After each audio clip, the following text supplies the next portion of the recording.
தேவனுடைய வார்த்தையை மறுபடியும் அறிவிக்க தேவன் எனக்கு இந்த வாய்ப்பை கொடுத்ததற்காக கோடான கொடி ஸ்தோத்திரம். போன வீடியோவில் வந்துட்டு நான் சமுத்திரத்தை பார்க்கிலும் என் காயம் பெரிதாக இருக்கிறது அப்படி சொல்லிட்டு முடித்தேன். எனக்கு இந்த வார்த்தைகள்லாம் ஒரு சில வார்த்தைகள் எப்படி விளங்குது அப்படின்னு சொல்லி யோசித்தோம் அப்படின்னா, நான் வந்து 10th படிக்கையில் வந்துட்டு கிறிஸ்டின் ஸ்கூலில் தான் நான் படித்தேன் மதுரையில். அங்கே பார்த்தீங்க அப்படின்னா எங்களுடைய மிஸ் வந்து கிளாஸ் மிஸ், அங்கே எல்லாமே கிறிஸ்டின்ஸ் தான். கிளாஸ் மிஸ் என்ன பண்ணுவாங்க, எப்போவுமே பைபிள் வந்துட்டு அவங்க பேக்கில் வச்சுருப்பாங்க. அவங்க சொன்னாங்க, இந்த மாதிரி இதுக்குள்ளே இருக்கிறது ஜீவ வார்த்தை, இது தேவனுடைய வார்த்தை, ஏசப்பா உங்களோட டைரெக்டாகவே பேசுவாங்க, இதில் இருக்க வார்த்தைகள் என்றைக்குமே பொய்யாகாது அப்படி சொல்லிவிட்டு எங்களுக்கு ஜீசஸ் பற்றி நிறைய விஷயம் அவங்க சொல்லிவிட்டு நான் கேள்விப்பட்டிருக்கேன்.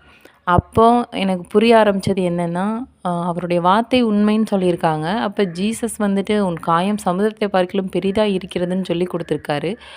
அப்புறம் இன்னொரு வார்த்தை, இது 6வது மாதம் உனக்கு வெளிப்படுத்தப்படும்னு வேறு அந்த பைபிளில் எனக்கு வர ஆரம்பிச்சிருச்சு.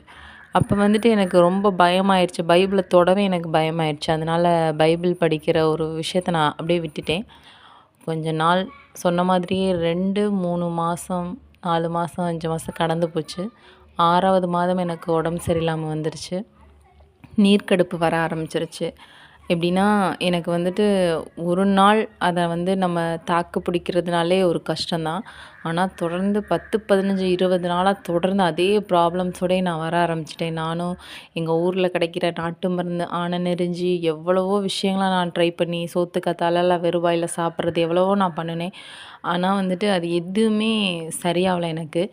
லாஸ்ட்டாக என்ன பண்ண ஆரம்பிச்சிட்டேன், நான் வந்துட்டு சரி ஹாஸ்பிட்டல் போய் நம்ம செக் பண்ணி பார்த்துக்குவோம். அங்கே போனால் என்னன்னு சொல்லிட்டு தெரியும் அப்படி சொல்லிட்டு நான் அதை பெருசாகவே நான் எடுத்துக்கல. நான் விட்டுட்டேன். ஹாஸ்பிட்டல் போய் செக் பண்ணதில் வந்துட்டு எனக்கு வந்துட்டு